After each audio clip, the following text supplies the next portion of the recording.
Bonjour tout le monde, bonjour mesdames, messieurs. Ça me fait plaisir d'être avec vous aujourd'hui encore pour notre 6e rencontre, 6 de 8. On aura encore 2 rencontres prévues. Nous nous retrouvons encore pour parler de spiritualité. Comme je le disais au tout début, je le répète, nous sommes dans une période de crise spirituelle. Alors effectivement, il est bon de revoir certaines démarches que l'on fait pour les accentuer, s'il le faut, accentuer dans le sens de prendre conscience qu'il y a une démarche essentielle à faire, que tout doit partir de nous et d'arriver ensemble dans la conscience de groupe qui est propre aux énergies de l'ère du Verseau, à changer. Et on verra dans la prochaine émission qu'effectivement, il y a un changement radical à faire et on le détaillera ou du moins on l'expliquera davantage. Et à la fin, la dernière émission, ce sera sur la vie dans l'ère du Verseau. Donc, ce sera ce que sera l'ère du Verseau en supposant et en prenant pour acquis que nous ferons les changements requis pour que, effectivement, l'avenir de l'humanité soit radieuse, comme d'ailleurs nous le promettions au début, après avoir établi le scénario actuel, à savoir partager ou disparaître.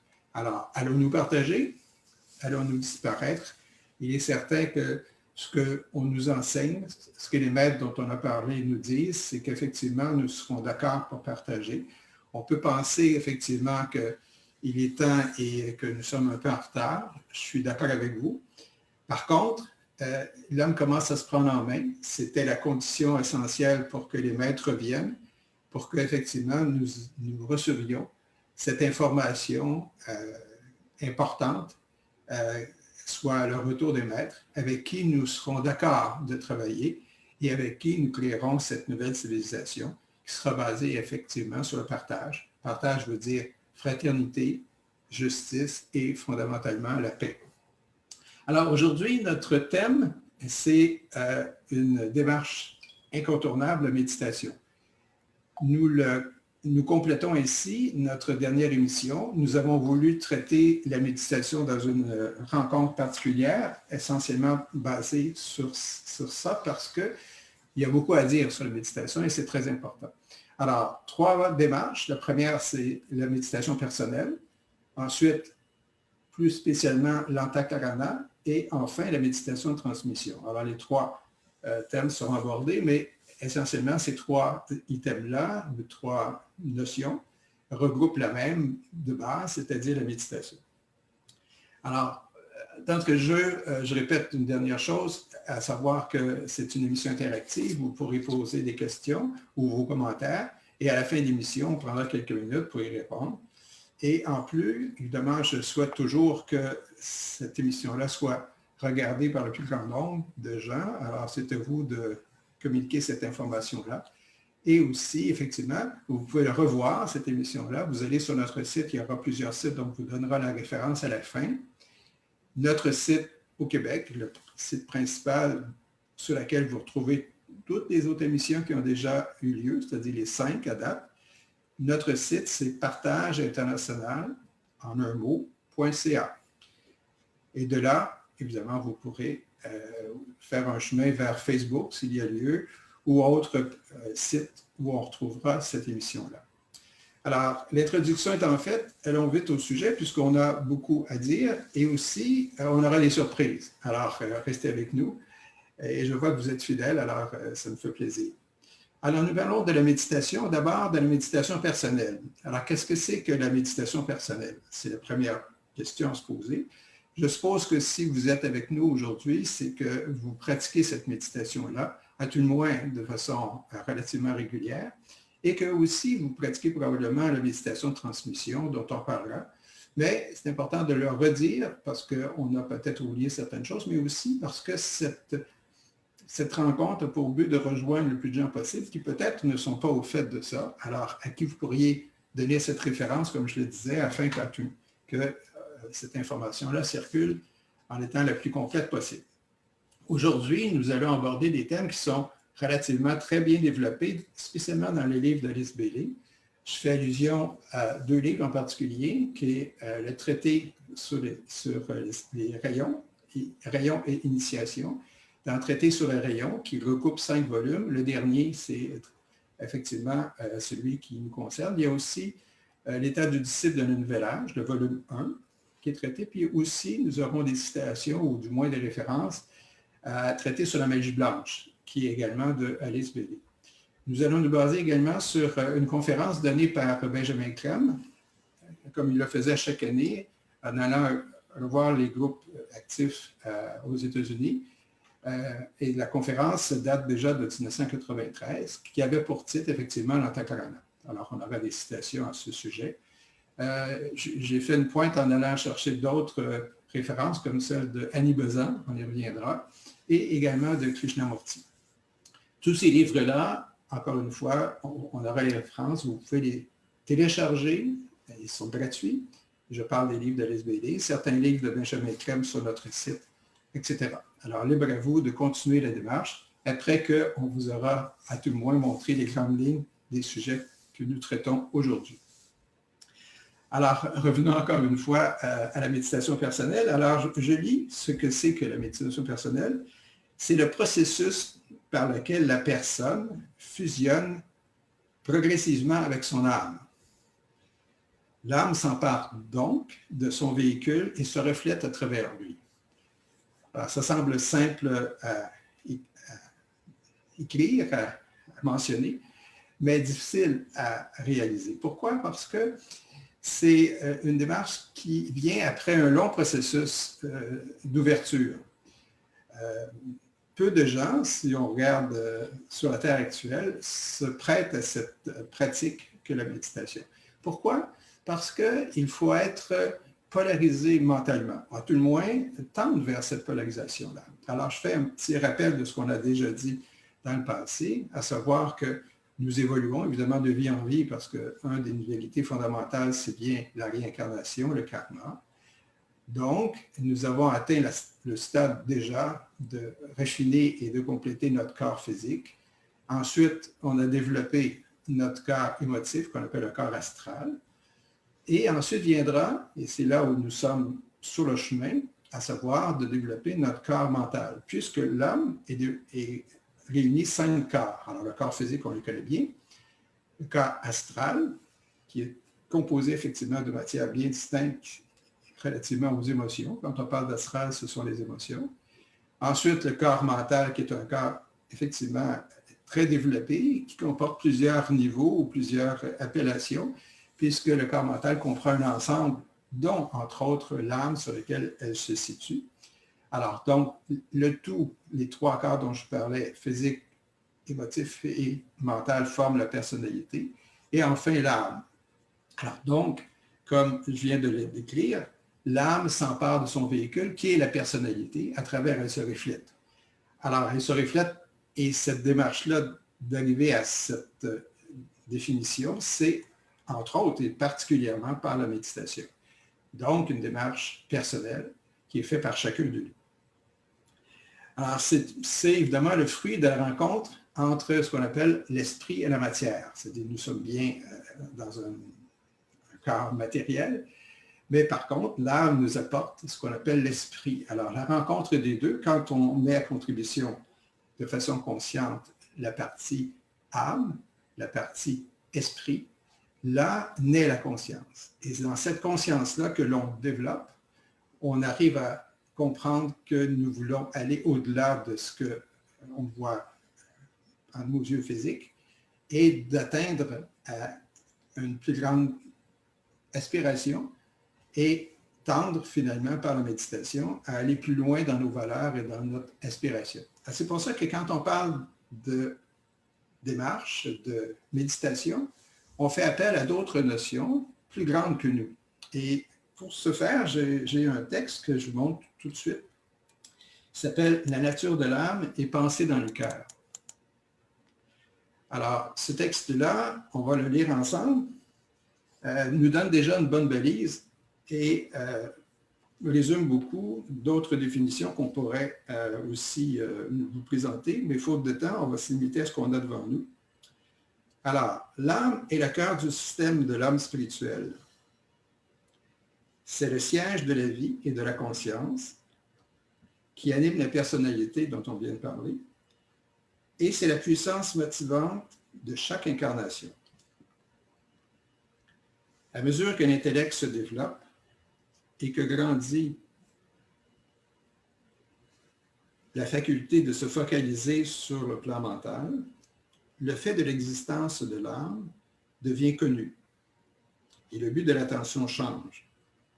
Il s'ensuit l'aptitude à se focaliser dans la conscience de l'âme et de fusionner âme et mental de telle manière qu'une unification se produit et que l'homme peut alors commencer à penser dans le cœur. Alors, j'ouvre une parenthèse. On a déjà parlé à nos rencontres antérieures de ce qu'on voulait dire par penser dans le cœur. Alors, voilà, je pense, une façon de le voir de façon encore plus certaine. Je continue la citation. Alors aussi, l'œil de l'âme s'ouvre.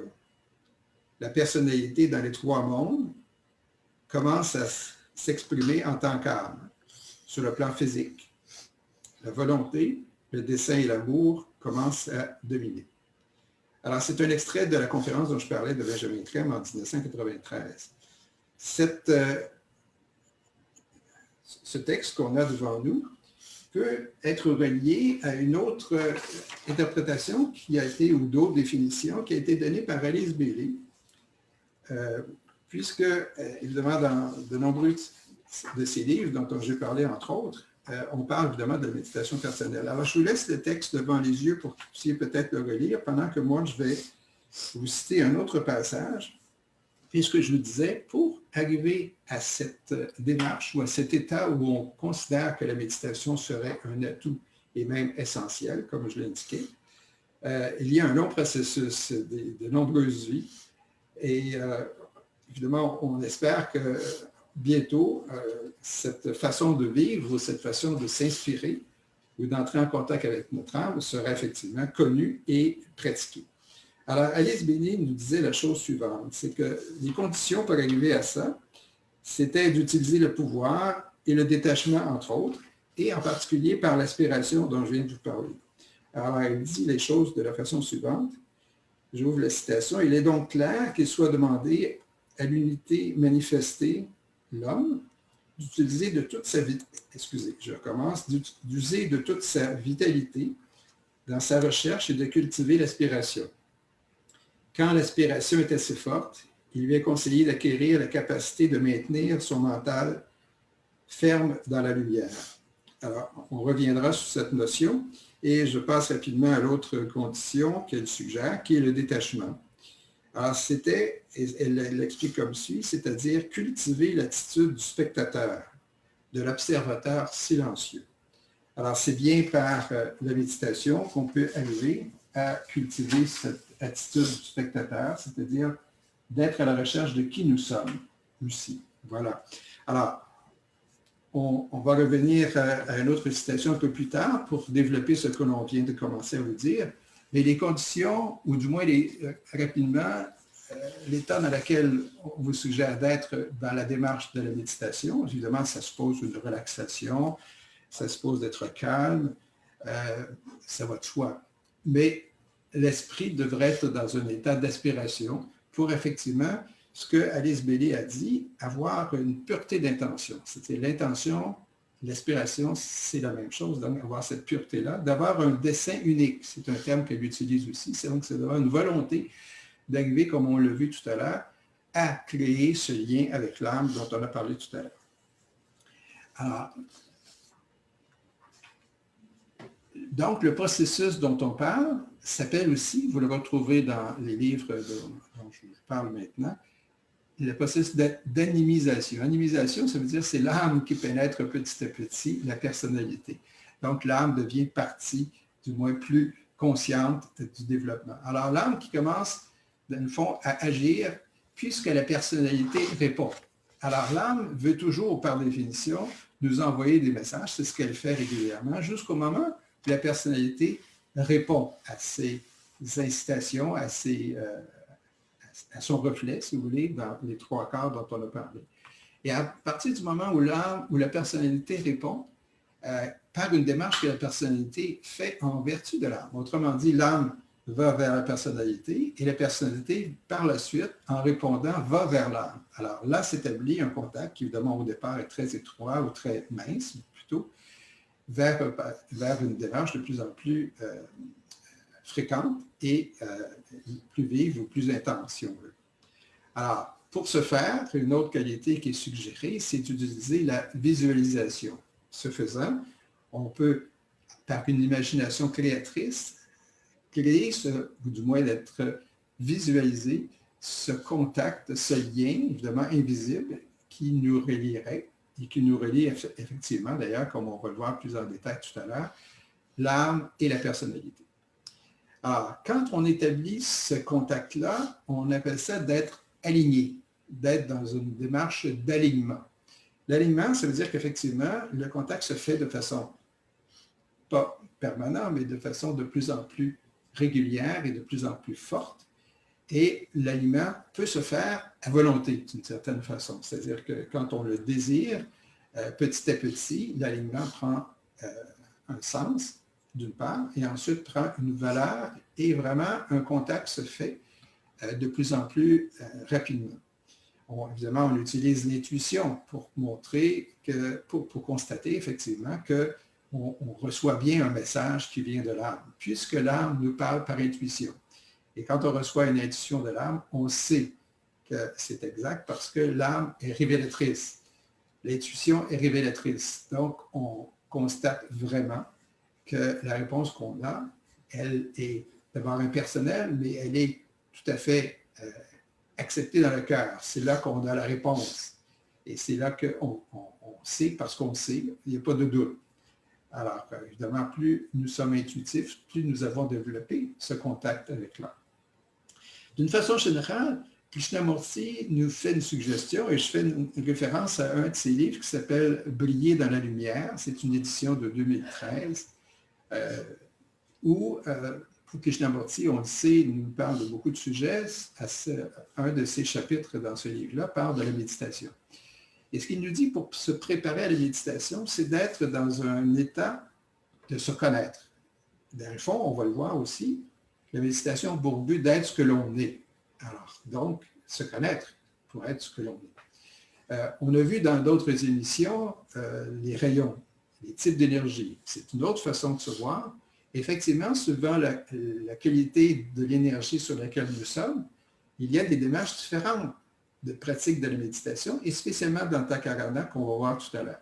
Donc, ça fait partie du contexte se connaître. Alors, Krishnamurti nous dit, pour se connaître, qui est d'abord la base, c'est de porter une attention.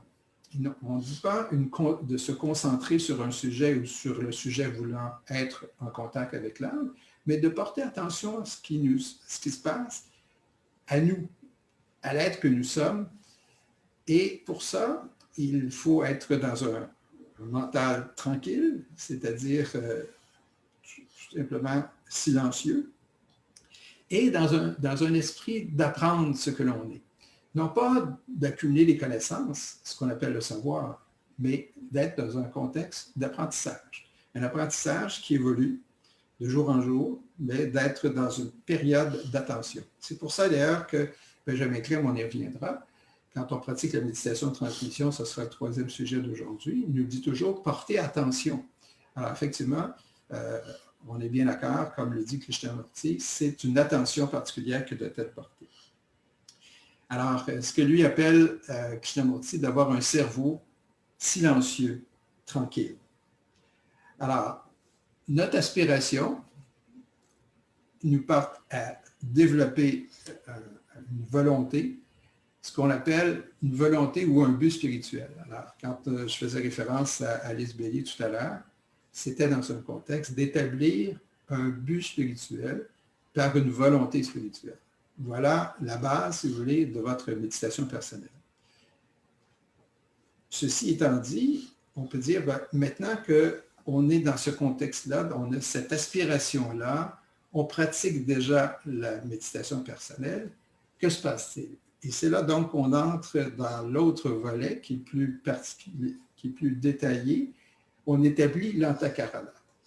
Alors, donc, je termine les grands concept de la méditation personnelle pour dire que c'est un préalable qui arrive après de nombreuses vies à s'établir, mais une fois que c'est là, ça demeure. Autrement dit, ce que vous avez acquis dans la vie que vous pratiquez aujourd'hui sera là pour votre prochaine vie. On part toujours avec le taux vibratoire qui est celui que nous avons à la fin de notre vie et qui est exactement le même au début de la vie suivante.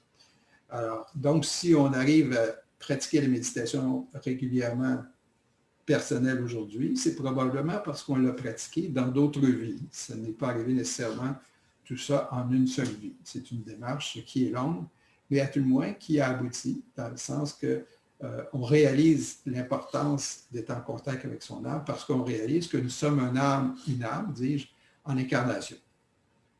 Alors, j'ouvre donc le volet maintenant de l'Antakarana, parce que le temps file déjà beaucoup. Je fais une référence en disant que la conférence laquelle je parle, donnée par M. Benjamin Crème en 1993, vous retrouvez ça dans un document thématique sur le site partageinternational.ca, le site au Québec. Alors, vous pouvez télécharger ce document-là et d'en savoir beaucoup plus que ce que je peux vous en dire en quelques minutes. Et en plus, évidemment, des livres d'Alice Bailey dont je parlais tout à l'heure. Alors, au départ, qu'est-ce que c'est que l'Antakarana? Alors, je vous présente une autre fiche qui vous donne le lien entre la méditation personnelle et l'Antakarana. Alors, vous l'avez maintenant devant les yeux. Alors, on va le lire ensemble. L'Antakarana est la conscience de ce qui est et de ce qui pourrait être. C'est la vie même. La création de l'Antakarana est un moyen par lequel nous construisons le pont qui nous amènera à devenir ce que nous sommes, mais en pleine conscience. Alors, j'ajoute, comme il a été dit par Krishnamurti et comme il était dit par Alice Bailey, c'est de se connaître, d'être un spectateur et d'être attentif. Alors, je continue la citation. Par la méditation personnelle, vous devenez conscient de ce que vous êtes. Cette conscience grandit jusqu'à ce que vous deveniez ce que vous êtes. Vous créez le chemin devant vous, construisant pas à pas l'Antakarana devant vous. L'Antakarana progresse à chaque méditation personnelle, à chaque méditation de transmission. La combinaison de ces deux activités, méditation et service, tisse le chemin du retour. La méditation, donc, conduit à l'Antakarana inévitablement. Cela se développe davantage dans la mesure où nous prenons conscience comment fonctionne le tout afin de le rendre plus intense et évidemment de le développer d'une façon plus rapide. Et une des façons, telle qu'indiquée dans la citation qu'on vient de lire, c'est la méditation de transmission. Donc, si vous pratiquez la méditation, vous serez plus habile à méditer plus longtemps à travers la méditation de groupe qu'on verra qui s'appelle la méditation de transmission. Et également, cette pratique de cette méditation-là de groupe vous aidera à développer votre propre démarche qu'on appelle l'Antakarana. Mais l'Antakarana relie pas seulement nous, l'âme avec notre personnalité, mais relie beaucoup d'autres, fait beaucoup plus de liens pour arriver jusqu'à l'Antakara mondial qui regroupe évidemment l'ensemble de l'humanité et c'est ce qu'on verra à la fin de notre chapitre actuel qui parle de l'Antakarana. Alors donc, revenons à nos propos. Si on résume un peu ce qu'on vient de lire, c'est que l'Antakarana crée des ponts. Donc, c'est le passage qu'il y a entre la personnalité et l'âme, mais aussi entre l'âme et la personnalité. C'est dans un double sens, si on veut. C'est aussi ce qui relie l'âme à la monade, à la triade spirituelle et à la monade. Alors là, je fais une petite parenthèse pour ceux qui se joignent à nous. On a parlé déjà dans d'autres émissions de ce que c'est que la monade. La monade, c'est l'étincelle divine. C'est là qu'on retrouve effectivement la source de la création de l'âme et qui, par la suite, se manifeste par la personnalité que nous sommes présentement. Alors, c'est une énergie qui descend petit à petit, provenant de la monade, à travers la triade spirituelle, vers l'âme qui a été créée et qui, elle, se réincarne de vie en vie, dans de nombreuses vies, à travers les corps qu'on a mentionnés tout à l'heure. Ce lien-là, donc on parle de personnalité, âme et monade, s'établissent par l'antakarana. C'est le moyen, c'est le geste, c'est la démarche, c'est le canal. Alors, on voit qu'on touche à plusieurs sujets à ce moment-là. Alors, tout de suite, allons à la prochaine fiche, puisqu'on retrouve ces trois propos que je viens de mentionner et qui illustrent davantage ce lien multiple qu'on appelle l'antakarana. Alors, on va lire ensemble. L'antakarana, technique, processus et canal. D'abord, technique. Alors, je lis. Technique scientifique permettant d'entrer en contact avec son âme et finalement de réaliser l'union avec elle. Désigne également le processus d'ouverture à l'impression spirituelle permettant de coopérer avec la hiérarchie spirituelle. Alors, hiérarchie, on l'a vu, ça regroupe les maîtres, qu'on appelle les maîtres de sagesse, qui se réincarnent présentement, et qui ont pris la décision, ceux des membres qui en font partie, à aider l'humanité à se développer. Et dans le cadre de l'ère du Verseau, où ils se manifesteront, de créer un contact visible entre l'humanité et la hiérarchie. La hiérarchie existe depuis très longtemps et maintenant, les membres, les maîtres de sagesse, se font connaître en se réincarnant volontairement. Mais la hiérarchie comprend également les initiés. Les initiés seront ceux qui sont dans une démarche qui leur permettra, après 5 étapes, de devenir maître. Alors, il y en a qui sont à la première étape, deuxième étape, etc. Alors, ça fait partie également, ces gens-là, de la hiérarchie. Alors, je continue ma lecture. Canal invisible, constitué de lumière. Ce canal forme un pont allant du corps physique, le cerveau, à l'âme, et se construit principalement par la méditation et le service. L'âme construit simultanément le même pont en direction opposée vers le plan physique. Une fois formé, ce canal assure un lien entre l'âme et son véhicule et vice-versa. Alors voilà pour la citation tirée encore une fois de la conférence de 1993. Alors on voit que le canal de l'antakarana, canal invisible, va dans plusieurs sens. Alors c'est d'abord un processus, on le voit, d'ouverture. Alors c'est la démarche de la méditation qui était et qui demeure ce processus d'ouverture. Ensuite, on apprend une technique dite scientifique pour faire réaliser cette ouverture-là dont on a parlé. Et une fois qu'on a commencé à le réaliser, le canal dont on parle, qui est une autre facette de la définition de l'antakarana, est constitué de lumière. C'est-à-dire qu'au départ, on le verra, c'est constitué de matière mentale, et par la suite, plus on le développe, plus on atteint un niveau plus élevé, on sera dans la lumière. Et ce canal-là sera constitué, comme on vient de le lire, de lumière. Alors, je vous laisse toujours ce texte devant vous pour que vous puissiez le relire si vous voulez, mais je vous rappelle simplement que la monade, elle confère son énergie à la triade spirituelle. Qu'est-ce que c'est que la triade spirituelle? Ce sont les 3 grandes facettes divines qui nous concernent. Alors, autant l'intelligence divine, autant l'amour divin et la volonté aussi. Alors, quand on a parlé, par exemple, de nos types d'énergie, des rayons, on a mentionné qu'il y avait 3 types d'énergie qu'on appelait les rayons d'aspect, qui étaient effectivement la volonté, l'amour et l'intelligence de Dieu, ou les 3 facettes divines. Alors donc, la monade se reflète à travers ces 3 facettes qu'on appelle la triade spirituelle, pour se refléter par l'antakarana dans l'âme. L'âme, c'est un corps causal, s'exprimant par les 3 aspects du mental qu'on verra aussi. Alors, on parlera du mental abstrait, on parlera du mental concret, entre autres. Et enfin, se reflète l'âme dans la personnalité sur les trois aspects dont on a parlé. Et aujourd'hui, nous sommes rendus, dans ce contexte, comme je viens de décrire rapidement, à vivre l'aspect amour de Dieu.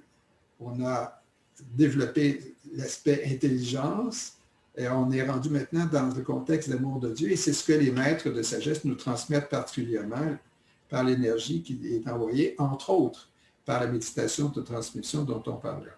Plus tard, dans notre évolution, on arrivera à développer cet aspect qu'on appellera la volonté de Dieu. Alors, avant de passer à l'autre point, j'ajoute qu'il faut comprendre que nous sommes en chemin avec l'âme. Ça, je l'ai mentionné, je le répète, je voudrais évidemment que ce soit clair pour tous. Alors, on passe de ce qu'on appelle l'inférieur au supérieur. L'énergie va toujours en descendant, c'est-à-dire de la monade à nous, à travers l'âme. Par contre, nous, on a à faire la démarche inverse, c'est de revenir et c'est nous qui faisons la démarche, donc d'aller de l'inférieur vers le supérieur. L'inférieur étant la personnalité par rapport à l'âme, etc. L'âme, donc, hausse le taux vibratoire de la personnalité dans le contact plus étroit qu'elle établit avec la personnalité. Alors, ça se reflète autant dans le domaine du corps physique, dans le corps émotif ou le corps astral, que dans le corps mental. Ce sont les trois aspects par lesquels l'âme, qui elle-même va chercher son énergie par la monade. Et plus haut que ça, on peut aller plus loin en disant, et on doit le faire, de dire que cette énergie-là qui nous vient de la monade est gouvernée, ou du moins encadrée, par l'énergie du logos planétaire. Alors, le logos planétaire, on en a parlé, mais je vous le rappelle, c'est la personnalité dont le corps de manifestation est la Terre. Donc, c'est-à-dire un être très éveillé et qui a pour tâche de développer et rendre l'humanité, à travers, évidemment, la hiérarchie actuellement, c'est le cas, à un niveau où ils vivront tous dans la perfection qu'on retrouve dans les qualités propres à un maître qu'on appelle maître de sagesse. Maître de sagesse, pourquoi? Parce qu'à travers les 5 initiations, il a atteint la perfection. Il a ce qu'on appelle, il s'est réalisé, donc il a réalisé la réalisation du soi et il n'a plus à s'incarner, sinon pour servir. Et c'est ce que les maîtres qui sont avec nous réalisent de façon permanente. Alors, donc, on peut dire que c'est le logos planétaire avec la monade qui, à nouveau, se reflète à travers l'âme à la personnalité. Cette façon de faire a été illustrée par une lithographie, parce qu'on sait que Benjamin Crème était peintre au départ. Il a réalisé plusieurs peintures et il a dont un qui s'appelle l'Antakarana. Alors, je pense que c'est la prochaine fiche. Alors, vous l'avez maintenant devant les yeux. Alors, l'Antakarana, c'est comme ça que Benjamin Crème l'a représenté. Évidemment, c'est relativement difficile à réaliser, mais je crois que ça nous donne une bonne image. Alors, on voit en haut que ce serait l'âme, c'est comme ça qu'il est décrit. Et en bas, la personnalité, on trouve 3 points qui correspondent au physique, émotif et mental. Et le lien entre les deux, c'est l'Antakarana. Alors, c'est une illustration qui existe depuis très longtemps. On peut retrouver d'ailleurs, si on est curieux, plusieurs des lithographies de Benjamin Crème qui illustrent évidemment d'autres facettes de l'enseignement qu'il nous a présenté depuis pendant plus de 40 ans, dont qu'il a utilisé pour nous faire connaître ce que c'est que l'Antakarana, entre autres, et les autres vérités fondamentales ou les enseignements qu'on a appelés de la sagesse éternelle. Je vous laisse cette illustration devant les yeux pour vous en inspirer, aussi pour vous détendre un peu, puisque là, vous n'avez pas à lire un texte, alors que des fois, on dit qu'une image vaut 1000 mots, alors c'est peut-être le cas ici, avec cette belle lithographie de Benjamin Crème.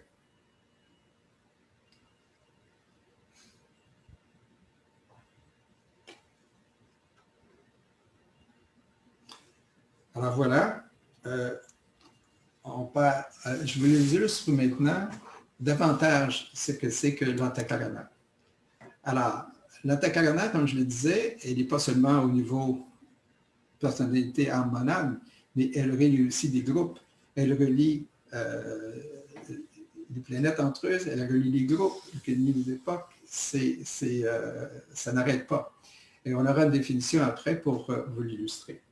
Mais tout de suite, et ce sera développé, l'autre point dont je vais vous parler, dans la dernière émission de notre rencontre, où on parlera, comme je l'ai mentionné, la vie à l'époque de l'ère du Verseau.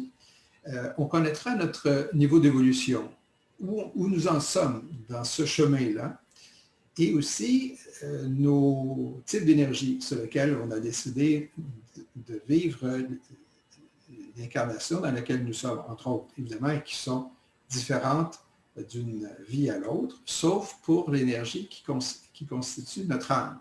Alors, notre âme est toujours sur le même type d'énergie de vie en vie, mais toutes les autres, c'est-à-dire personnalité mentale, astrale et physique, peuvent être sur des types d'énergie différentes en fonction de ce que l'on a décidé de réaliser au début et avant l'incarnation pour chaque vie. Alors, connaissant nos types d'énergie et connaissant notre niveau d'évolution, on aura accès de façon beaucoup plus rapide et efficace, si on veut, la réalisation de ce que sera désormais, dans l'époque de l'ère du Verseau, ce qu'on va appeler la science de l'antakarana. Alors, il y a trois choses importantes. La science de l'antakarana, la science de la méditation dont on parle, qui est à un certain point parallèle, et également la science du service.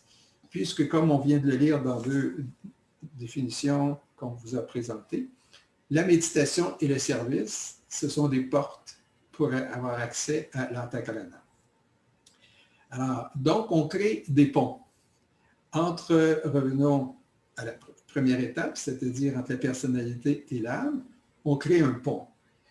Et ce pont-là est fait d'une part, ou du moins la première démarche, de l'énergie du mental.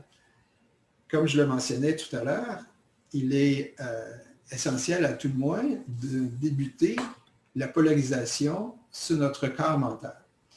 Alors, donc, ayant développé ou commençant à développer notre capacité au niveau mental, nous pouvons nous en servir avec la visualisation et l'imagination créatrice dont je vous ai parlé, à tendre, à s'unir à l'âme. Alors, à ce moment-là, on utilise la matière mentale. Alors, on va de la personnalité et l'âme par cette matière-là. Et ensuite, l'âme crée, avec cette démarche-là, veut nous relier à la monade où la personnalité désire effectivement se relier à la monade. Pourquoi? Parce qu'il est bon de se rappeler, peut-être que je ne vous l'ai pas déjà mentionné, c'est qu'à la quatrième étape, ou à la quatrième initiation, l'âme qui nous sert d'intermédiaire, comme on l'a vu, entre la monade et la personnalité, n'est plus utile à la quatrième initiation, puisque l'initié a tellement développé ses capacités que l'âme devient maître de la personnalité. Étant maître de la personnalité, étant un reflet de la monade, son rôle est complet. C'était le but de la démarche de l'âme, c'était de réussir à faire en sorte que c'était par la personnalité, où l'emprise de l'âme était complète sur la personnalité pour que, effectivement, nous réalisions notre développement, nos capacités divines et notre perfection. Alors, la quatrième initiation qu'on va appeler ou qu'on appelle le renoncement, symbolisé par la crucifixion de Jésus, nous permettra d'être reliés directement à la monade. C'est pour ça, donc, cette démarche-là se commence par un lien avec l'âme, et après ça, de l'âme à la monade, et enfin de créer un lien direct avec l'aide de l'âme, la personnalité, avec la monade. Et quand on est rendu à faire le lien entre l'âme et la personnalité, là, on est dans une énergie de lumière. C'est pour ça que tout à l'heure que je faisais les nuances entre matière mentale et lumière. Mais qu'importe ces descriptions-là, ce qui est important de retenir, c'est qu'effectivement, la démarche de l'antakarana ne se limite pas à rejoindre l'âme, mais se continue avec le lien qu'on apporte qu'on a établi avec l'âme à se rendre jusqu'à la monade.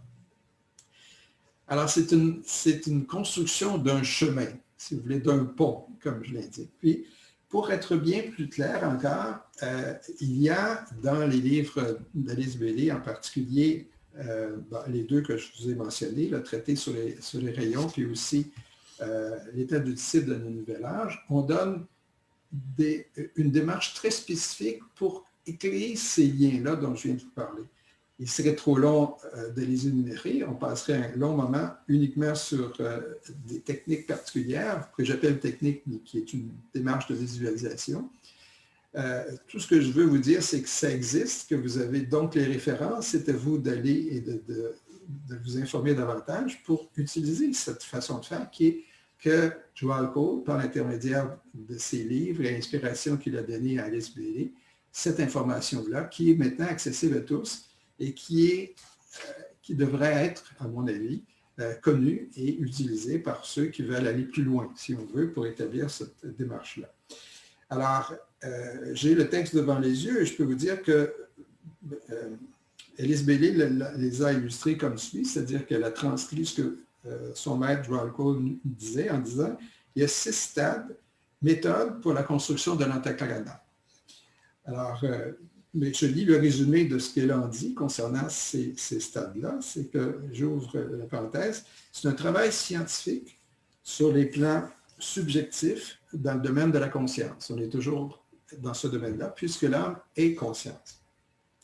Cela suppose l'utilisation de l'aspect volonté, un alignement minimum, ensuite d'une tension mentale, et enfin de maintenir le mental dans la lumière. Vous vous souvenez au début, la première définition que je vous ai donnée, je parlais du mental tenu dans la lumière, et c'est là que ça intervient dans le cadre de la construction de l'antakarana.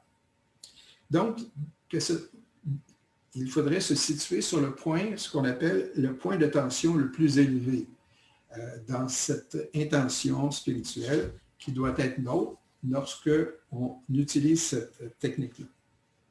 C'est basé sur ce que Joel Cole a appelé aussi les 7 règles pour le contrôle de l'âme. Le contrôle de l'âme voulant dire le contrôle que l'âme exécute, si vous voulez, sur la personnalité au cours des nombreuses vies, pour se rendre jusqu'à la 3e initiation qu'on appelle la transfiguration, où là, l'âme vraiment commence à s'emparer ou se refléter davantage, on peut le dire comme ça, sur la personnalité. Alors, sans décrire l'ensemble des 7 règles, j'en ai retenu 3 qui sont plus faciles et qui nous rejoignent davantage. C'est la tendance innée de fusionner et de synthétiser. Et c'est ce qu'on veut, c'est dans la démarche mentale que l'on a, et ce sera encore plus vrai dans l'ère du Verseau. L'autre règle que j'ai retenue, c'est le besoin d'une vie créatrice. Effectivement, on veut toujours aller plus loin. Et la création, d'ailleurs, c'est une des cordes qu'on va voir tout à l'heure, comment et où par ce qu'on appelle la créativité. Et enfin, c'est une qualité innée d'idéaliser. C'est-à-dire qu'effectivement, on a besoin d'un idéal, on a besoin d'une aspiration, et c'est ça qui nous fait nous élever et de maintenir l'attention spirituelle qui nous porte à utiliser ce qu'on appelle l'antakarana, que l'on soit des fois conscient ou non de toute façon.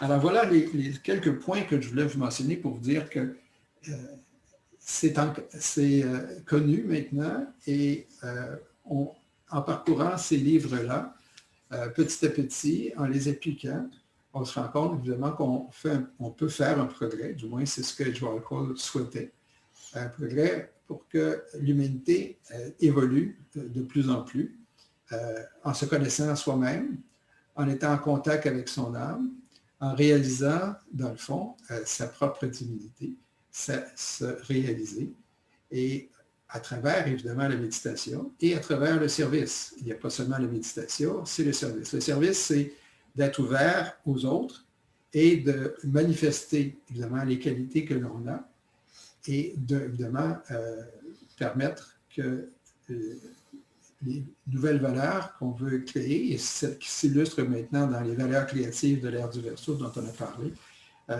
puissent effectivement être partagées par le plus grand nombre. Et dans le partage, on va régler beaucoup de problèmes et on va faire en sorte, comme je le disais au début, d'éviter de disparaître, puisqu'effectivement, le partage, c'est la solution. Ça établira la confiance, la fraternité et la justice. Alors, maintenant, revenons à l'Antakarana. Je vous ai parlé des stages, mais la conclusion de ça, c'est que l'âme fait sa propre démarche, on le voit bien, et elle construit le pont, on l'a vu, et elle voit le chemin, et elle est elle-même le chemin. Alors, la règle de base, c'est que l'homme se développe lui-même en étant lui-même le chemin, et c'est en développant le chemin qu'on avance. Alors, c'est-à-dire qu'une fois qu'on est dans la lumière, on peut recevoir plus de lumière. Mais pour recevoir de la lumière davantage, il faut déjà être sur la lumière. Donc, il faut déjà avoir faire une démarche préalable, qui est celle que j'ai, espérons-le, bien expliquée pour que vous puissiez voir que cette tension spirituelle, cette démarche, vous permettra d'atteindre la lumière dans la tête, si vous voulez, au niveau mental, et une fois acquis, de le développer davantage. Alors, il faut donc maîtriser le processus par le mental, c'est inévitable. C'est l'énergie, évidemment, des chakras, parce que toute cette énergie-là qui est donnée par l'âme passe, avant d'arriver dans les différents corps, par les chakras, qui sont les portes d'entrée de ces énergies-là. Alors, on appelle ça, si on illustre de façon très pratique, comme d'ailleurs le présente Alice Bailey, par 3 fils qui relient la personnalité. Alors, il y a d'abord le fil de vie. Le fil de vie, c'est le fil qui nous permet de vivre de vie en vie et qui vient directement de la monade. Alors donc, ce n'est pas un fil qui a été créé par l'âme, c'est un fil qui est la démarche elle-même, ciblée de vie, qui nous permet de vivre et de maintenir notre vie, évidemment, que l'on soit en incarnation ou qu'on ne le soit pas. L'autre fil, c'est le fil de la connaissance. Et celui-là, il est créé par l'âme et relie l'âme à la personnalité à travers la tête ou le cerveau.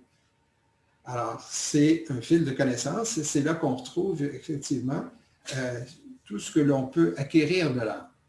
Et le troisième fil, qui est créé par la personnalité cette fois, non pas par l'âme ni malade, mais par l'individu lui-même, à travers sa personnalité, et qui va, lui, relier la gorge, parce que ça va se situer sur la gorge, va relier donc la personnalité à l'âme. Le fait de créativité n'est pas très développé, pour ne pas dire peu développé ou pas développé du tout par l'ensemble des personnes en incarnation sur Terre. Mais c'est inévitable qu'il le sera, et davantage dans l'ère du Verseau, puisque toute cette connaissance-là dont je vous parle de façon très sommaire sera connue et développée, entre autres par l'école des mystères dont on parlera à la fin de notre présentation maintenant. Alors, on appellera ça le fil de créativité. Et c'est l'union, dans le fond, des 2 premiers fils que la personnalité joint et avec son apport et qui permet effectivement d'être encore plus actif. Donc, ça veut dire de pratiquer davantage la méditation, de pratiquer davantage le service et de développer davantage l'Antakarana. Donc, la triade, c'est un moyen de refléter la monade, on l'a vu, à travers les 3 aspects, volonté, amour et intelligence, qu'on appelle l'Atma, Buddhi et Atma, Buddhi, je reprends, et Mana. Alors, qu'importe le terme que je viens d'indiquer, quand vous retrouverez ces termes-là, vous saurez que c'est l'un des aspects des 3 types d'énergie qu'on appelle les rayons d'aspect, ou les types d'énergie d'aspect. Alors, en résumé, pour ce qui est de l'Antakarana, je reviens aux éléments de base essentiels. L'aspiration, la visualisation et le cheminement. Alors, le cheminement voulant dire de conserver l'alignement au moment utile et de le développer. Aussi avec l'aide de l'intuition, pour que par l'intuition, vous receviez ou vous pourriez interpréter les informations ou l'inspiration qui vous vient de là. Alors, à ce moment-là, si on parle de l'intuition, ça viendra du cœur. Et c'est là qu'il va falloir se situer pour bien comprendre le lien qu'on tente d'établir entre la personnalité et le cœur. Alors, comme je vous le disais d'entrée de jeu tout à l'heure, l'âme, l'intuition, c'est le langage de l'âme qui est révélatrice. Alors, de ce côté-là, en principe, lorsqu'on est très ouvert à l'intuition, on recevra une réponse qui ne laissera pas de doute, puisque lorsqu'on saura qu'on saura parce qu'on saura. Ben, bref, en deux mots, c'est qu'on sera certain que la réponse est celle qui est la vérité. Voilà. Donc, notre désir va se changer en aspiration, on vient de le dire. Après ça, on aura une volonté d'atteindre le but, c'est-à-dire de vouloir effectivement établir ce lien-là avec l'âme et par la suite avec la monade. C'est le dessein de la monade ou le but de la monade qui sera exprimé finalement parce que, à l'inverse, lorsque la personnalité fait une démarche vers l'âme et la monade, ensuite, la monade et l'âme, la monade par l'âme reviendra vers la personnalité pour créer ce lien-là. Autrement dit, la démarche se fera de façon réciproque et effectivement permettra d'établir un lien de plus en plus important et de plus en plus, si vous voulez, intense pour que l'Antakarana s'établisse d'entrée de jeu et sera avec nous pour les prochaines vies. Alors, l'Antakarana qui sera développé par un grand nombre de personnes créera ce qu'on appelle aussi l'Antakarana mondial, c'est-à-dire que nous nous élèverons tous dans ce contexte-là. Et pour nous donner une idée de ce que c'est que l'Antakarana mondial, qui est le résultat des démarches de tous d'entre nous, je vous présente un autre texte là, qui vous en donne une définition.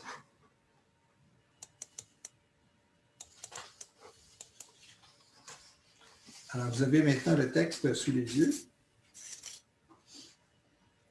Alors, l'Antakarana mondial, c'est l'expérience croissante du travail de groupe des aspirants et des disciples constitue la phase préparatoire de ce grand regroupement racial de la création de l'Antakarana mondial. Finalement, l'Antakarana ne reliera pas que les peuples, il reliera également les planètes et les systèmes solaires. Par la manifestation de l'âme, de l'aspect conscience, naît cette conscience par laquelle l'Antakarana racial peut se construire. Nous créerons finalement une approche consciente de la divinité, en particulier lors des 3 festivals d'avril, mai, juin, spirituels, ainsi que lors des 9 autres pleines lunes. Alors, Benjamin Crème nous parlait, entre autres, de la méditation de transmission. On y reviendra tout à l'heure pour vous expliquer ce qu'on entend par les 3 festivals spirituels. Mais comme je le disais aussi, la méditation de transmission, c'est une porte. Et c'est une porte pour l'Antakarana aussi. Et que c'est une forme d'Antakarana aussi. Alors, pendant que vous avez le texte sous les yeux que je vous laisse, ce que je peux vous dire relativement à ça, c'est que lorsqu'on parle de Antakarana et on voit qu'évidemment ça n'a pas de fin, je vous lis pendant ce temps-là une autre citation qui vient également des volumes d'Alice Bailey, qui est la synthèse, si on veut, puisque le temps nous manque, on va aller tout de suite à la conclusion concernant l'Antakarana. On dit, c'est le chemin du retour, qui est un chemin qui est intégralement construit par le disciple lui-même. Le disciple, on parle du disciple, celui qui s'ouvre à ça, ce que nous sommes probablement. Alors, je continue. Le disciple construit le chemin en devenant lui-même le chemin, dont je parlais tout à l'heure.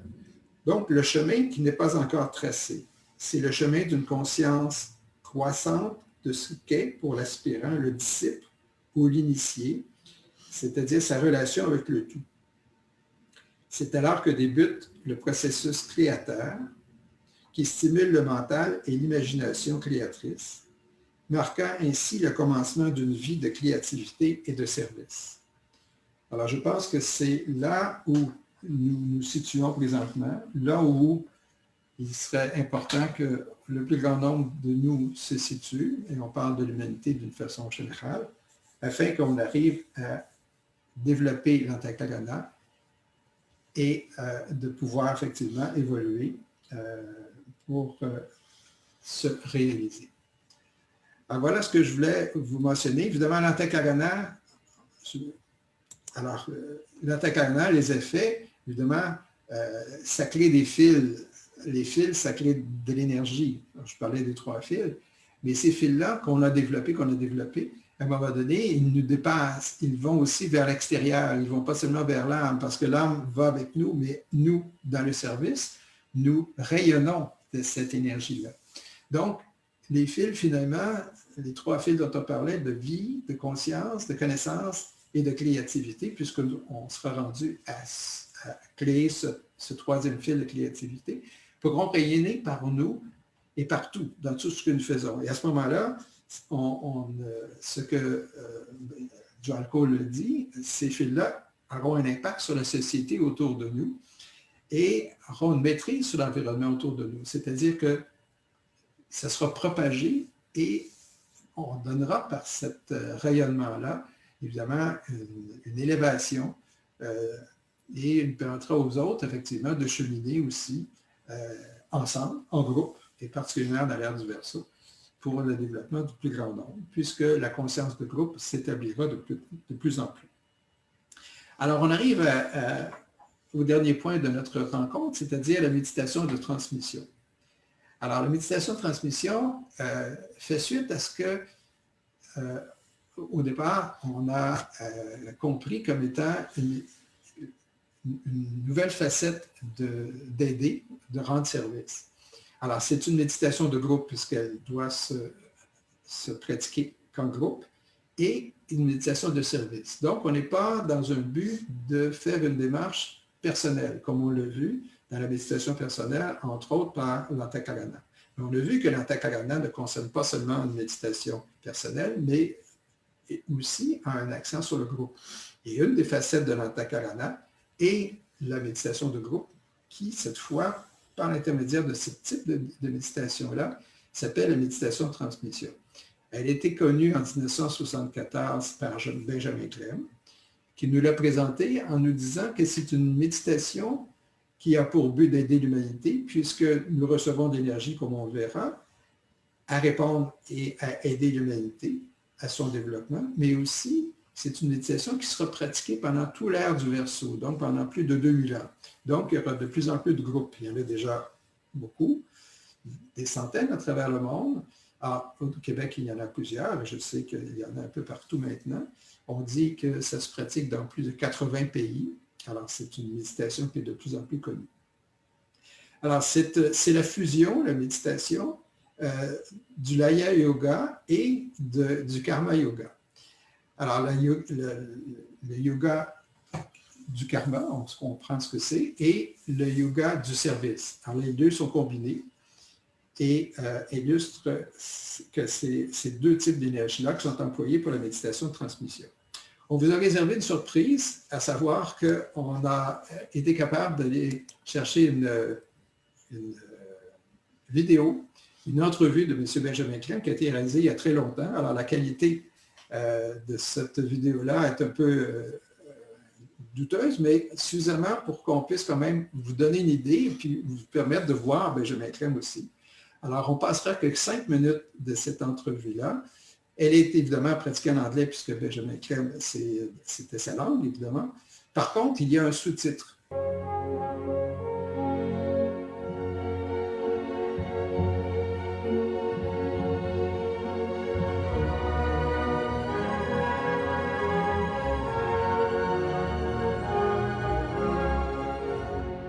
Benjamin, in addition to traveling around the world, telling people about the reappearance of the Christ and the Masters, you have also been telling them that they can do something about it and have a part in it, something you call transmission meditation. That's right. I'd like to ask you something about transmission meditation. First of all, what is it?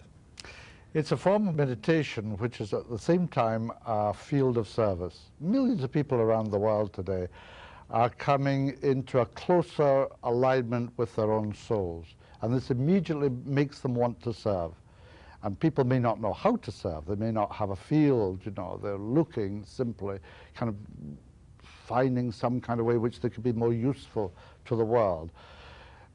If they serve, fine, but they don't always find that way. Transmission meditation is a method where you can work directly with the masters of the spiritual hierarchy under the Christ and take a part in this great return to the world of these men. By way of background, these are the masters as foretold by H.P. Blavatsky through the Theosophical Society and her writings. The masters in the hierarchy, you are now saying, are present in some numbers in the world, along with the Christ. Before we get too much deeper into transmission meditation in particular, I'd like to be a little broader about the subject first. A lot of people out there, I'm sure, know about meditation of various forms. For the past 20 or 30 years, there's been a big boom in meditation of all varieties in the West. What is the purpose of meditation in general, if we look at all the different forms? The basic purpose of meditation is to allow the person, man or woman, to come into contact with and eventually at one-ment with their own soul. Mm-hmm. And there are hundreds of meditations, as you know. There are more or less scientific ways of doing this. And as you come into contact with your soul, the immediate response of the personality is to find some form of service to the world, because the nature of the soul is to serve. That's why it comes into incarnation at all. And so as soon as you're touched by the energy of the soul, you want to serve. Meditation, therefore, is the age-old way, the royal road to this kind of alignment with the soul. Transmission meditation shifts the focus somewhat, and you move away from simple alignment with contact with your own soul to a cooperative, active alignment with the kingdom of souls, which is the spiritual hierarchy of masters. How does it compare in practice, say, with better known forms where people use mantrams, they sound an om? How does it operate? Is it comparative in any way? Well, the masters, you see, are the custodians of all energies entering this planet, from cosmic levels, other planetary levels, from the planet itself, and they manipulate these. They send them into the world in very scientific ways so that they can bring about the evolution of humanity and the other kingdoms. There's a great plan behind the evolution of any particular planet, and all the kingdoms are part of this plan. Their evolution is overseen by a hierarchy of masters in each planet. On our planet, the masters have been esoteric, hidden away for thousands and thousands of years, and they're now beginning to come back into the everyday world. And as part of this process, groups, because we're now beginning to work as groups really for the first time, groups have been given this opportunity to work with the hierarchy in such a way that the energies, cosmic and planetary, can be stepped down, transformed, and therefore made more usable, more accessible to humanity. If these energies were simply sent into the world by the masters, for the most part they would be too high. They would bounce off the mass of people, not be absorbed and used. So transmission groups are used as kind of substations, connected to hierarchy, doing the work of hierarchy, but as a substation. The energies are transmitted through the chakras, the force centers in the spine of the individuals in the group, and they're automatically transformed and become available in that way. We are speaking with Benjamin Creme, who is the author of Transmission, Meditation for the New Age. Let's go back just a moment in unfolding the history of this. When did transmission meditation start? Well, transmission meditation is given to the world through my master. Je vous rappelle, il est décédé en 2016. Il a, pendant plus de 40 ans, fait le tour du monde pour effectivement connaître le retour des maîtres, leurs enseignements, et aussi faire connaître la méditation de transmission. On a eu le plaisir à Montréal de le voir à un moment donné, il y a très longtemps. Alors, la méditation de transmission, comme M. Clem nous l'indique très bien, effectivement, c'est une transmission d'énergie par les maîtres. Alors, je ne répéterai pas ce qu'ils viennent de vous dire, à savoir que ça vient des plans cosmiques et aussi du plan de notre énergie solaire et effectivement de la Terre aussi, et des avatars pour aider l'humanité. Donc, ceux qui pratiquent la méditation sont simplement des intermédiaires. Alors, on se centre au centre ajna, qui est le centre situé entre les deux sourcils, et nous restons en méditation le temps que l'on veut. Ce qui est suggéré par Benjamin Creme, c'est de pratiquer cette méditation-là à chaque semaine, à tout le moins une fois, et de maintenir et de faire cette méditation-là pendant au moins 1 heure. Évidemment, plus on la pratique souvent, plus on peut le faire plus d'une fois par semaine et évidemment allonger le temps pour chaque méditation. Alors, plus on médite longtemps, plus on peut transmettre l'énergie. Alors, c'est directement proportionnel. Vous la pratiquez sans doute déjà, peut-être pourriez le pratiquer davantage. Il y a actuellement, à cause de la pandémie, des méditations qui se pratiquent de façon virtuelle, c'est-à-dire qu'on s'entend, les gens qui le pratiquaient déjà, de rester chez soi ou de se relier ensemble à l'heure prévue et de transmettre cette énergie-là aussi de cette façon-là, compte tenu de la situation. Alors, peut-être que ça se pratique de cette façon un peu partout. C'est comme ça au Québec, à tout le moins. Et aussi, il y a des périodes qui sont déjà déterminées entre des pays également. Alors, par exemple, la pratique de méditation de transmission au Québec se pratique, entre autres, le dimanche matin à 9 heures, pour être en relation avec le groupe de France, les groupes de France qui se réunissent de cette façon-là à 15 heures, toujours le dimanche. De sorte qu'en même temps, 9 heures au Québec, 15 heures en France, cette méditation-là peut se pratiquer en même temps en ayant eu soin, avant de l'éviter, de se relier aux autres groupes en question. Alors, c'est une méditation qui, on le voit, apporte une énergie fulgurante, si on veut, dans le sens qu'on ne peut pas être, pour ceux qui sont peut-être plus sensibles, mais quoique ce n'est pas nécessaire de le ressentir, mais peuvent ressentir, certaines personnes à tout le monde, cette énergie-là qui passe à travers nous, qu'on laisse passer d'ailleurs en ne la dirigeant pas, parce que ce sont les maîtres qui savent où l'envoyer pour aider l'humanité où elle en a davantage de besoin. Alors, la source d'énergie, on vient de le dire, et donc c'est un lien entre les maîtres et les participants qui, on l'espère, seront de plus en plus nombreux. Dans le fond, elle est pratiquée d'abord en connaissant et par, excusez, la lecture à haute voix de la grande invocation. La grande invocation, c'est un texte invocatoire qui fait appel à la science de l'invocation et qui a été connu, entre autres, en 1945 par le livre d'Alice Bailey, Le Retour du Christ. Alors, la grande invocation,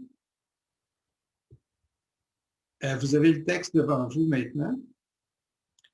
Alors, je le disais, Alice Bailey nous disait que Maître Lia, qui l'a inspiré à nous faire connaître ce texte-là, nous demandait de le connaître et de le réciter tous les jours. Alors, on ne parlait pas de méditation de transmission, mais c'est la première fois qu'on a parlé de la grande invocation. Alors, la grande invocation était connue donc bien avant que Benjamin Creel nous parle de la méditation de transmission. Et elle fait appel à des vérités fondamentales qu'on va regarder ensemble. Alors, évidemment, il y a 5 strophes de la grande invocation. Alors, je vais vous laisser lire chaque strophe une après l'autre, et après ça, je vous dirai ce que cela signifie. Alors, la première strophe commence par, bon, on va le lire ensemble, ça va être plus facile. Alors, du point de lumière dans la pensée de Dieu, que la lumière afflue dans la pensée des hommes, que la lumière descende sur la terre. Alors, ce qu'on vient de lire veut dire, et la grande évocation veut dire la chose suivante, et là, je prends un extrait de ce qu'en dit Alice Bailey en regard à la grande invocation, et je lis. La beauté et la force de cette invocation résident dans sa simplicité et dans l'expression de certaines vérités fondamentales que tous les hommes acceptent normalement et spontanément.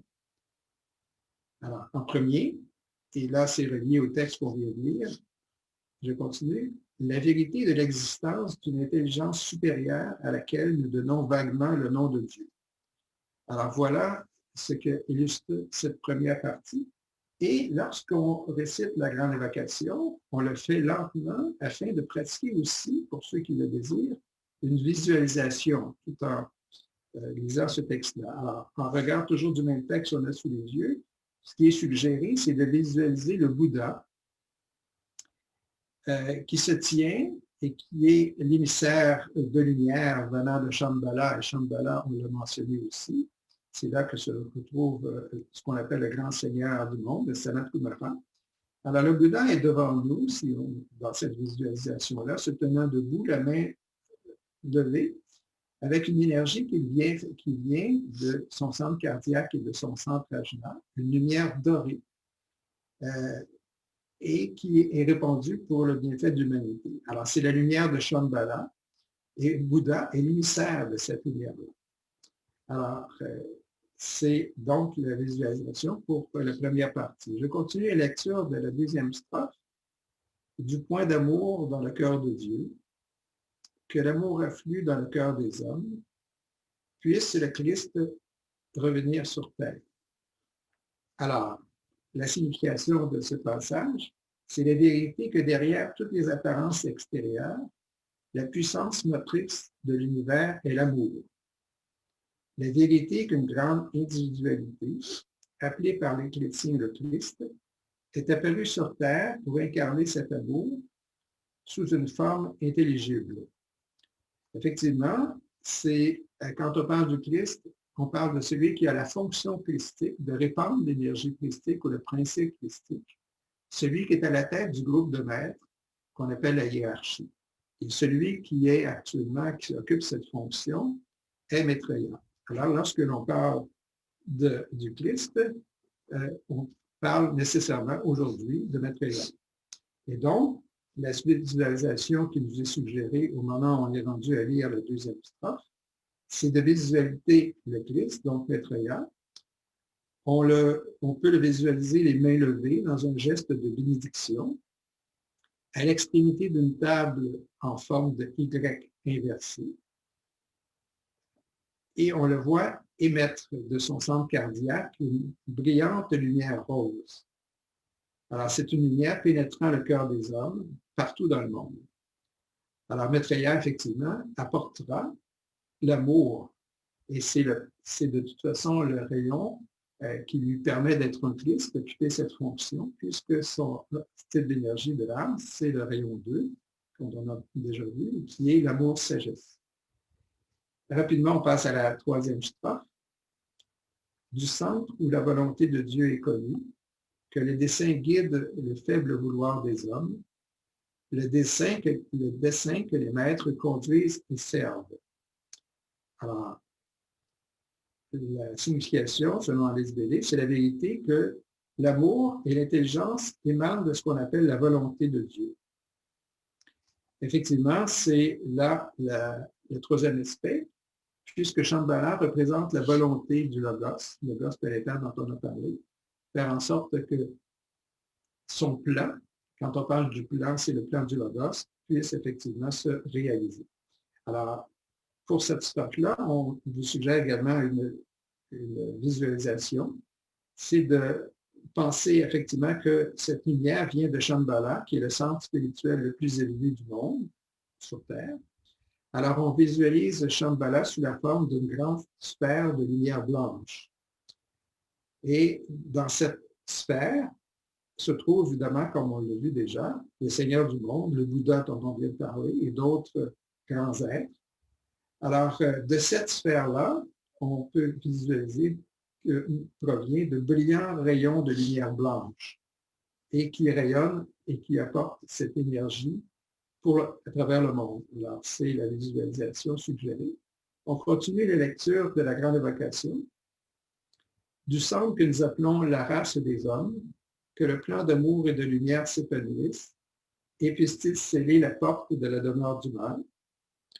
Alors, ça veut dire qu'on parle d'une vérité évidente que le plan divin ne peut se manifester que par l'intermédiaire de l'humanité. Et ceci est illustré par la dernière strophe qui se lit comme suit. Que lumière, amour et puissance restaurent le plan sur la terre. Alors, quand on parle du plan, on parle du plan du Logos.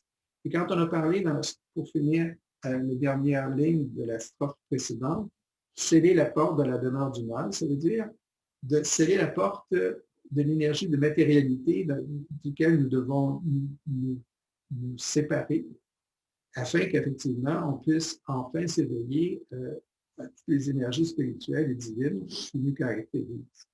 Alors voilà la grande évocation qui est mentionnée au moment où on pratique la méditation de transmission.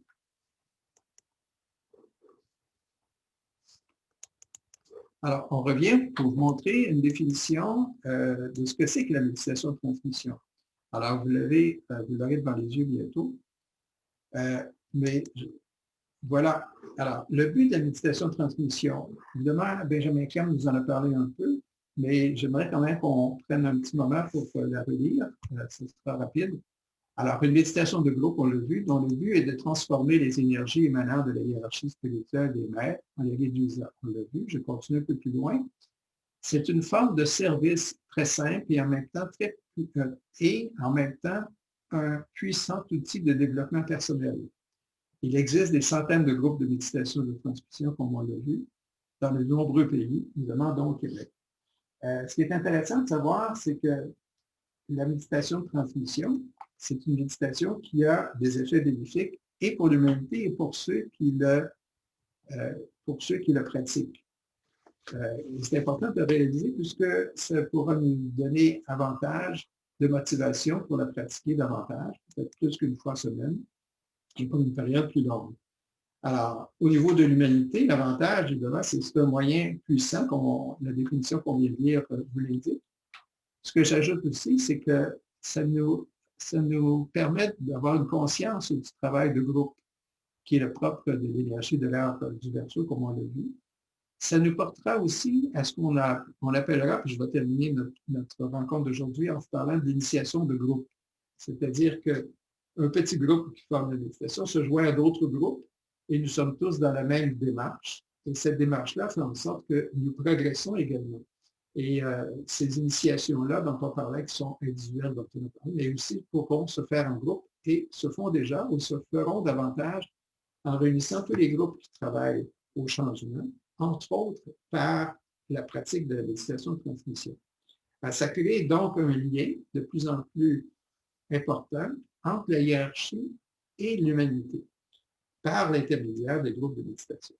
Au niveau individuel, maintenant, la méditation de transmission a de nombreux avantages. Je vais vous en dire quelques-uns.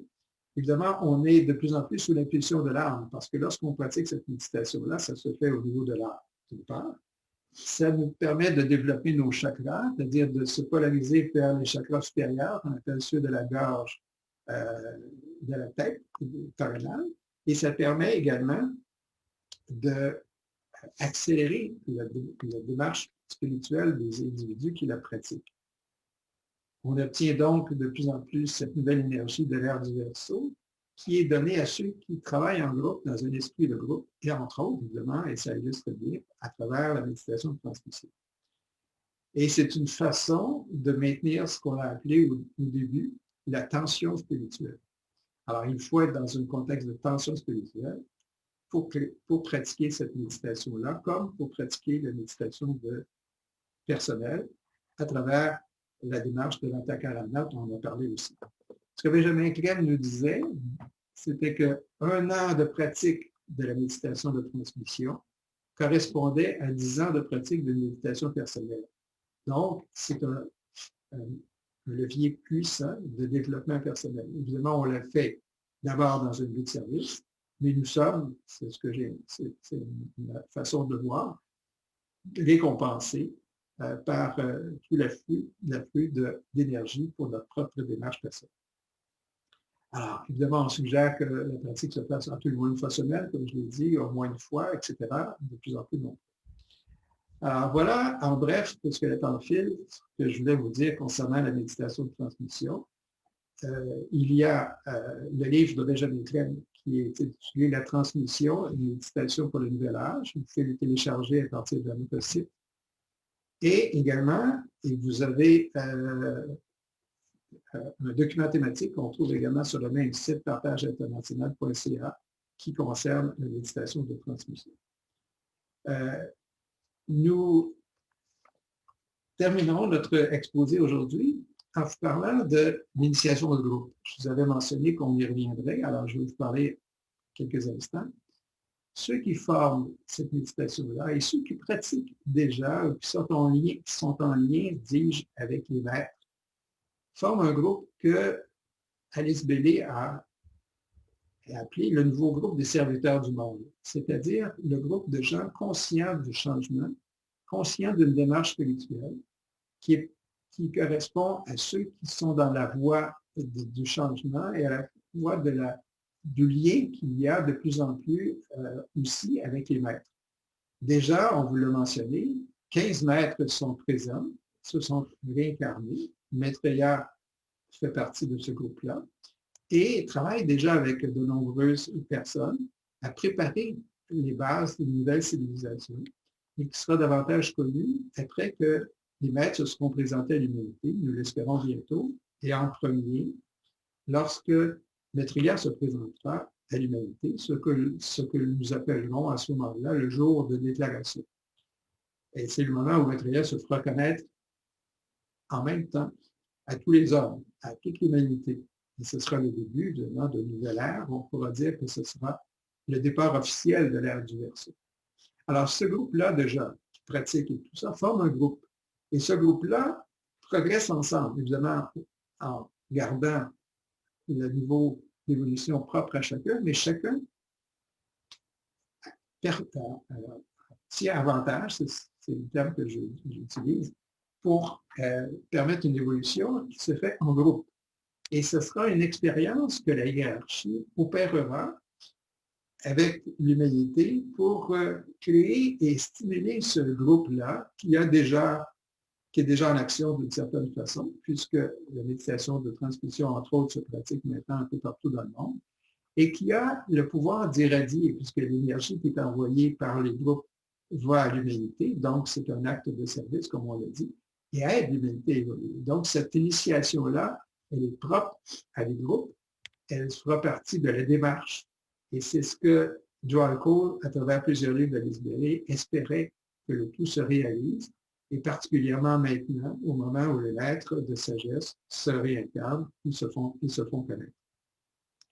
Cette démarche-là se concrétisera dans l'ère du Verseau et très rapidement par le contact que l'humanité aura avec ce qu'on appelle les ashrams, c'est-à-dire le groupe de maîtres qui sont déjà dans des groupes, les groupes correspondant au type d'énergie, et chacun se retrouvera et il pourra, avec l'aide de cette inspiration et de ces relations, évoluer davantage. Les maîtres choisiront de propager leur enseignement à travers des écoles et tout le principe de l'initiation, le principe de l'antakarana, la démarche, les techniques dont on a parlé très brièvement seront connus et pratiqués par de plus en plus de personnes à travers le monde.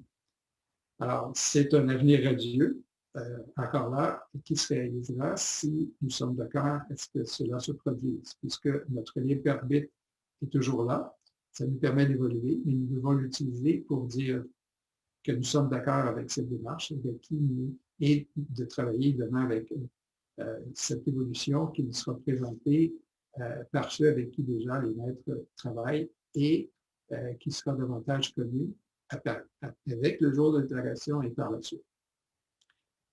Alors, il y a un dernier texte que je veux vous montrer qui a, je cherche le titre, « Nous vivons l'aspect amour de l'âme ». Et ce texte-là est un peu une conclusion de ce que je veux vous montrer aujourd'hui. On y arrive.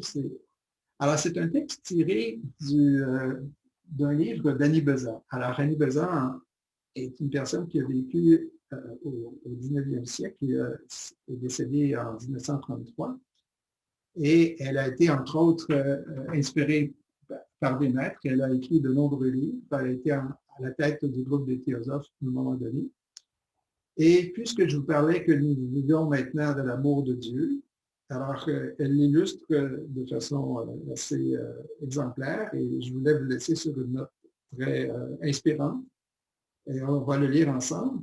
Alors, quand on parle de l'amour, alors je disais effectivement que nous vivons l'aspect amour de l'âme. Effectivement, c'est bien l'âme qui nous fait vivre cette énergie-là.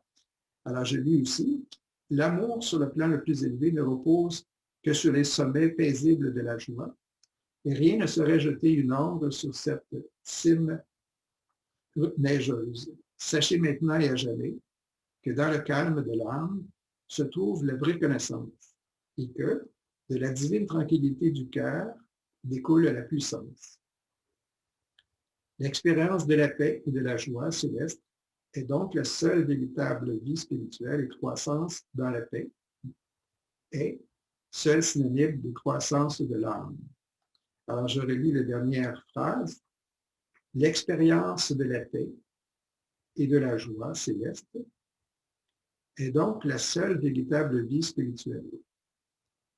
Et croissance dans la paix est seul synonyme de croissance de l'âme. Alors, je vais vous laisser ce texte-là devant les yeux un moment, si vous voulez le relire. Ça vient du livre d'Annie Besant qui a pour titre « La doctrine du cœur ».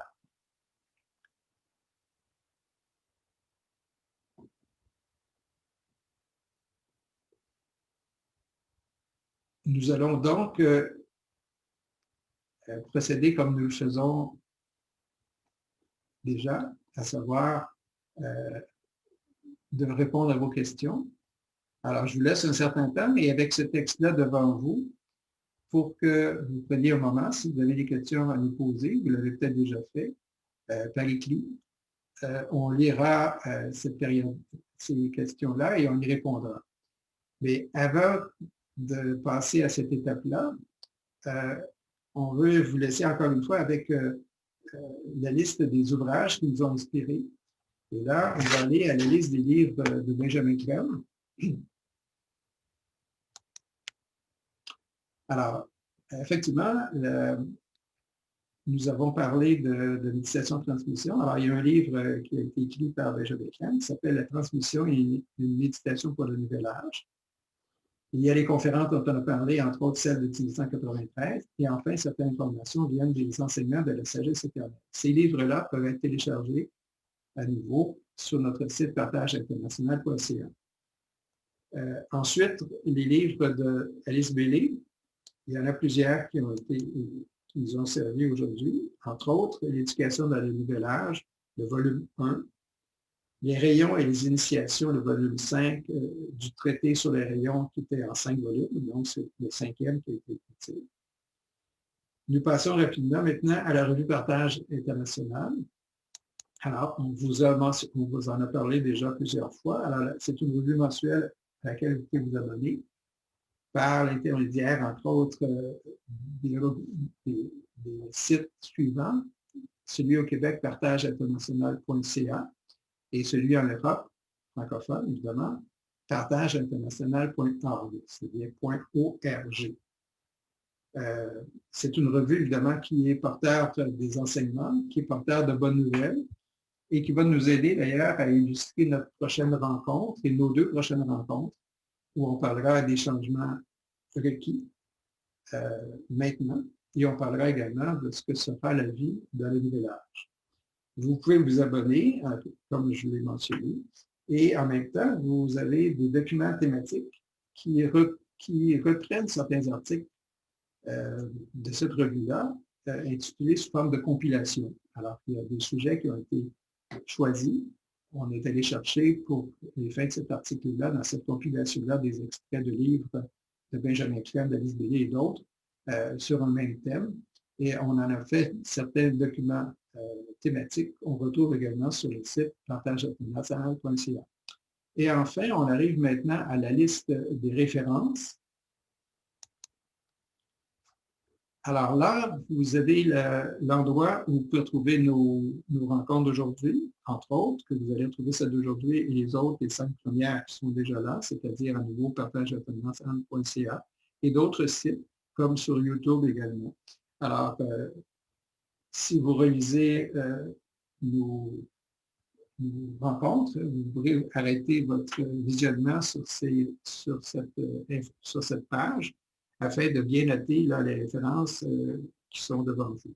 Et en même temps, je vous invite à regarder en bas de cette référence, vous avez la façon de vous inscrire, pour ceux qui vous l'êtes déjà, évidemment, puisque vous êtes avec nous, mais de suggérer aux autres de le faire par cette référence-là, qui est partageinternational.ca, les 3 mots suivants, entrecoupés de tirets, qui sont conférences, virtuelles et inscriptions, les 3 au pluriel.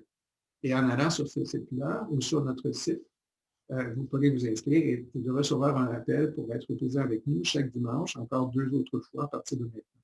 Et enfin, vous avez en dernier la vidéo sur YouTube dont on vous a présenté un extrait d'une entrevue avec Benjamin Crème sur la législation de transmission.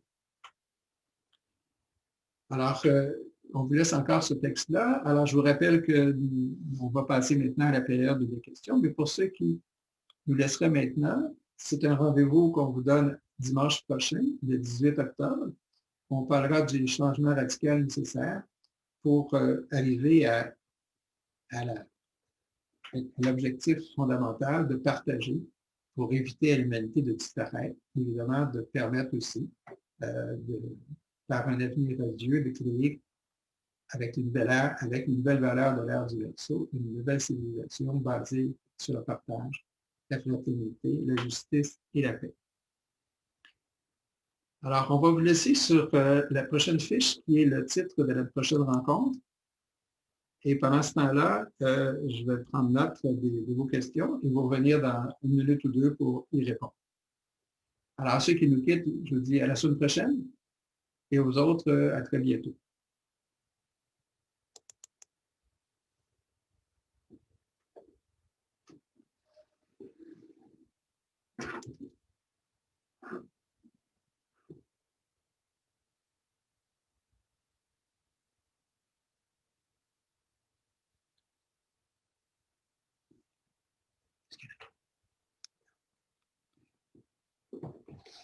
Bon.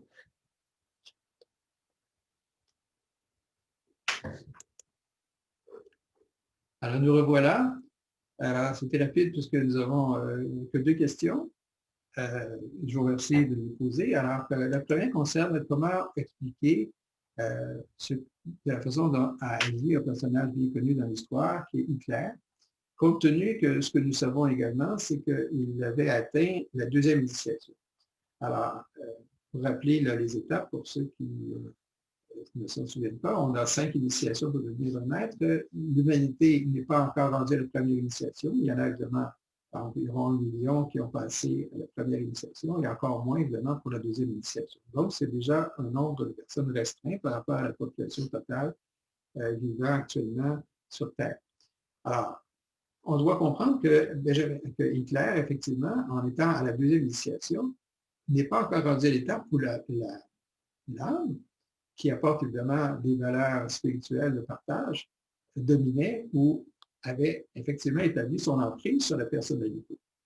Donc, encore une fois, l'énergie qui a été acquise au fil des ans et au niveau où était rendu Hitler à la 2e initiation pouvait être utilisée à des fins différentes et à des fins que, effectivement, on l'a vu, vraiment très néfastes pour l'humanité. On peut comprendre également que le niveau, l'énergie d'amour, comme on l'a vu d'ailleurs dans le cadre actuellement de la propre démarche actuellement, ce qu'on a appelé l'énergie de l'épée de clivage, que nous apporte d'ailleurs Maitreya actuellement, est une énergie neutre et qui nous permet d'être davantage ce que nous sommes. Alors effectivement, si Hitler avait un penchant très négatif, ce qui est le cas, bien, il est devenu davantage par cette énergie-là. Autrement dit, il n'a pas su contrôler cette énergie-là, il n'a pas su la faire profiter du bon côté. Et évidemment, on voit que, porté d'ailleurs par les autres énergies, parce que par les formes pensées, comme on l'a vu, toutes les énergies négatives pouvaient supporter les intentions néfastes de Hitler. Donc, ce n'est pas seulement Hitler qui a fait ça, mais c'est l'ensemble des énergies, des formes pensées de la population à l'époque, qui a aidé Hitler dans sa propre démarche. Alors évidemment, il aurait pu, et puis on l'a vu d'ailleurs par le début de sa vie, qu'il avait des intentions tout à fait hautes, il voulait s'en aller en peinture, entre autres. Alors, il n'avait pas, j'imagine, à cette époque-là, l'intention qu'il a eue plus tard. Alors donc, ça lui a donné une force qu'il a mal employée. Ça n'aurait pas été le cas, évidemment, à un niveau d'évolution différent. L'autre question que l'on a vue est qu'en est-il du temps qui se passe, je peux comprendre, entre les différentes périodes et les différentes initiations? Alors, Ce que Benjamin Clem nous dit, c'est que pour atteindre la première initiation, ce sont des centaines de milliers de vies pour être rendu à cette époque-là. Mais par contre, entre la première et la deuxième initiation, ça peut se faire maintenant davantage avec l'énergie de l'ère du Verseau qui est là, par une période d'environ 5 à 10 vies.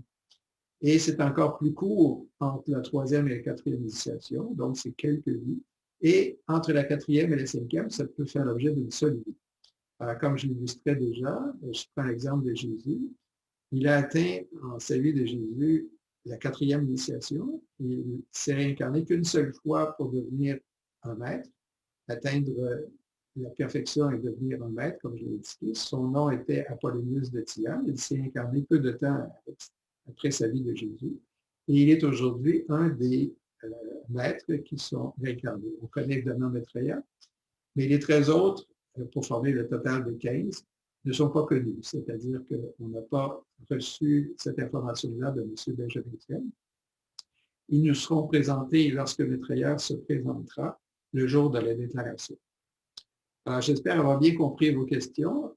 Par contre, si ce n'est pas le cas, vous pouvez encore nous écrire. Ça me fera plaisir de vous répondre. Alors, je prendrai note de vos questions. Vous pouvez le faire aussi sur notre site partageinternational.ca et ou recevoir vos commentaires. C'est vous qui décidez. Et en même temps, j'en profite pour vous dire que lors de la dernière émission, c'est-à-dire le 25 octobre, il vous sera demandé vos commentaires et suggestions pour la suite de nos rencontres. Est-ce que vous allez nous suggérer de les continuer? Et si oui, sur quel sujet? Alors, on aura des propositions à vous faire, mais on attend également les vôtres pour voir s'il y aura une suite. On le souhaite, mais encore une fois, on aimerait bien connaître vos commentaires pour améliorer également les présentations qu'on vous fait maintenant. Et de ce côté-là, c'est une expérience que l'on tente et qui demande d'être effectivement améliorée, on n'en doute pas. Alors, merci encore de vos questions, merci de votre présence et au plaisir de se revoir la semaine prochaine. On vous laisse donc sur l'affiche de la conférence de dimanche prochain, le 18 octobre. Au plaisir. Au revoir.